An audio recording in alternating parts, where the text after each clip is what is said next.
Hey guys, Solo Leveling Season 2 just started. It's coming out weekly, and I wanted to talk about it because for a long time the show has had a lot of hype. Even before the show, I was reading the book weekly when it was coming out, and literally every week everyone was asking and saying, when is there going to be an anime about it? Is there going to be an anime about it? And most of the people, myself included, all said no because the art style in the book is insane. There is not really anything like it because it isn't a traditional manga. It's a manhwa. It's Korean. It is like a webtoon, and if you haven't read any webtoons or you're not familiar, they are more framed like comic books than manga, and they all have like the panels are like super colorful. They're just crazy. It's like a completely different style to it than what anime watchers are used to. And so there's lots of reasons, mainly it be not being a manga, that people didn't think it was going to become an anime, but it got announced and the world was freaking out.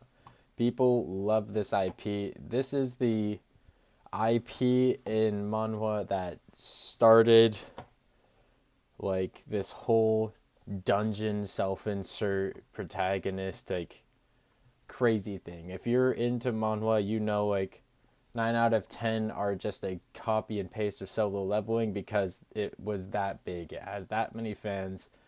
It is a great book. It's a great character, but there are some problems with it, mainly it just being your typical overpowered dude, self-insert, gets all the girls, yada yada. He's pretty much Kirito, but better written. But that is not what I'm here to talk about today. I just wanted to talk about season 2, what it's going to look like, and yeah, that's pretty much it. So, season 2, the first episode, we pick up right where season 1 left off. So, if you're not caught up, spoiler warning.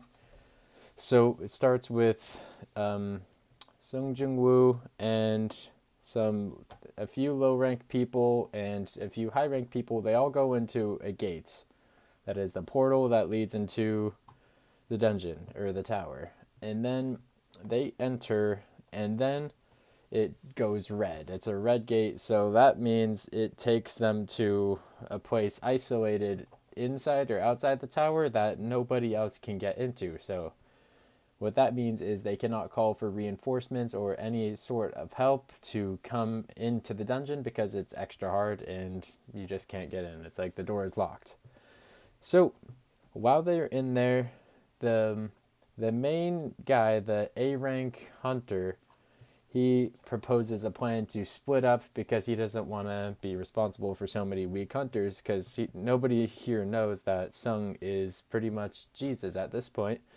So they split up, and then this is where the story like actually begins. Like all that before was just blah blah blah, and now like this is where you dial into the show.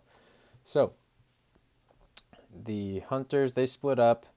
Sung goes full big brain here. He shows up some girl with his knowledge. They walk into the forest. There's bear claws everywhere. And the lady says, "We don't want to be here. There's too many bears." And then he says, "No, if there's bears here, that means there's no ice elves." And then she gets all quiet. But so they pretty much set up a camp. It's like playing Minecraft with your boys on the first day. You set up your camp, you get cozy, and then you do some talking. And honestly, this first episode is a lot like Minecraft. Basically, Sung Jin Woo starts killing a bunch of bears, and it cuts to the other team with the A rank. They kill one bear, and then it cuts back to Sung Jin Woo, and then it cuts back to them later, and they're facing the Ice Elves, and everybody that was in that party except the A rank hunter has died. So the A rank hunter just runs like a little girl. No stereotype. Yes, stereotype. So he runs away, and then I don't think we see him again for the rest of the episode. Then it just pretty much shows the Sung Jin Woo like 1v50 a bunch of polar bears, and then a boss polar bear with like, I think he had a hat or a goatee or something.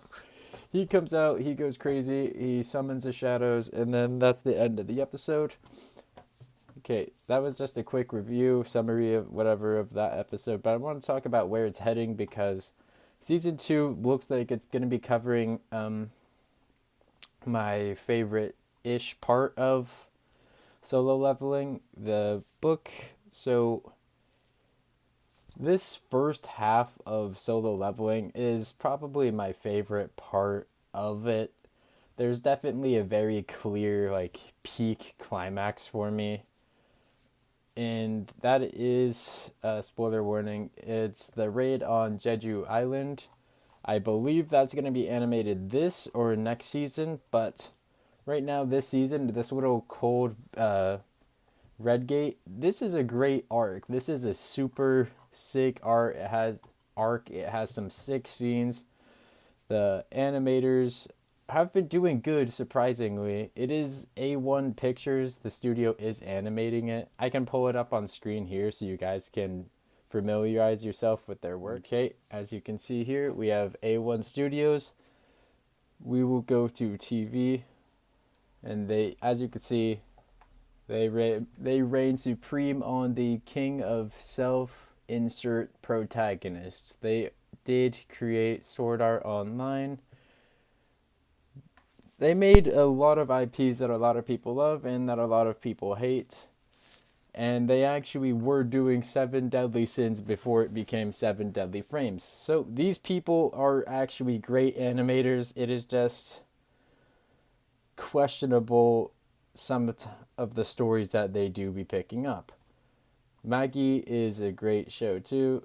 All of these shows are greatly animated, but they do sometimes get dog shit ass shows like Arrow Manga Sensei and Blend S, and I'm sure there's more, but the list goes on. I'm not gonna go over 100 different animes, but you've probably seen some of their work.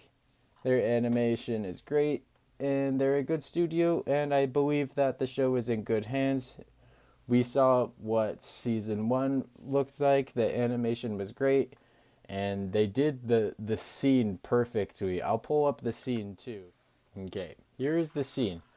Now, this scene is so infamous and tied with the show that there were people saying if they messed that scene up, they were going to drop it. That is how much weight this single scene has.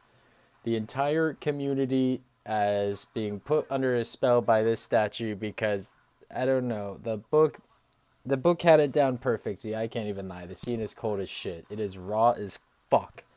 But dropping it just because of this one smile not being good is crazy. And look, the animation here is just great.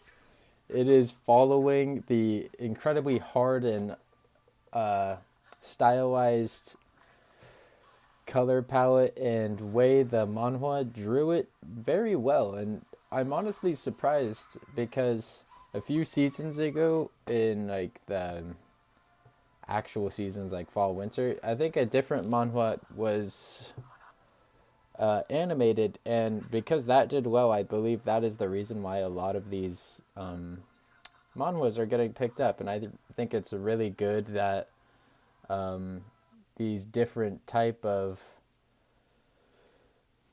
mangas or manhwas are being animated because it's bringing here, I'll turn the camera around. Okay, as I was saying, I believe the reason all these manhwas are becoming anime adaptations is because of this one manhwa that was received very well by fans called Returners Magic Should Be Special, another very common trope in manhwa.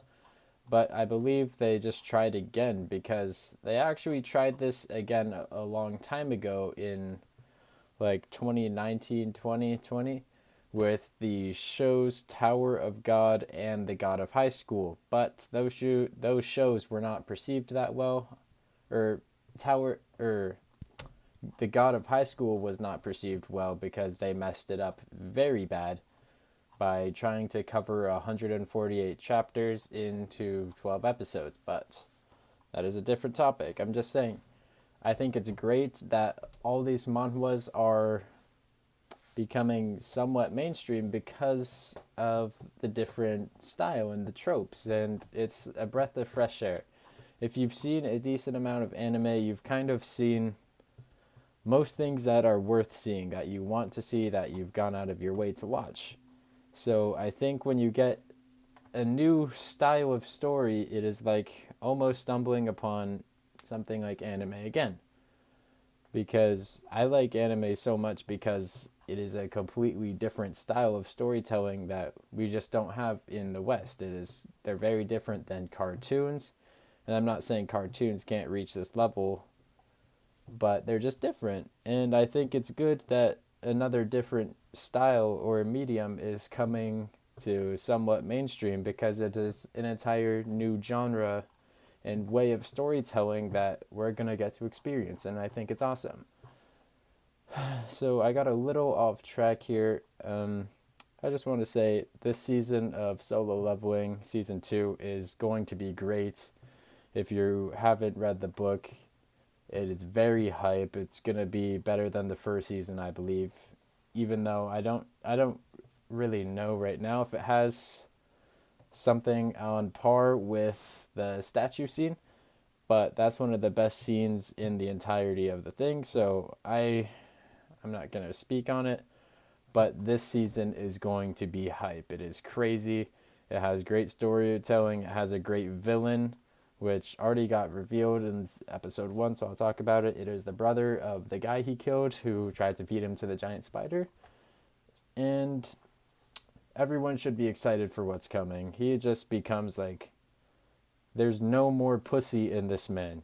Only badass. If they pretty much any Giga Chad meme you've seen is what he becomes. He is the ultimate Giga Chad, and I'm sorry I just said that. That is really cringe, but it's pretty accurate, I believe. If you know him, you read the book, and you can see it in the show, he is slowly becoming a Giga Chad, and he's just a sick ass protagonist, and the animation is gonna be great, and you're gonna love it.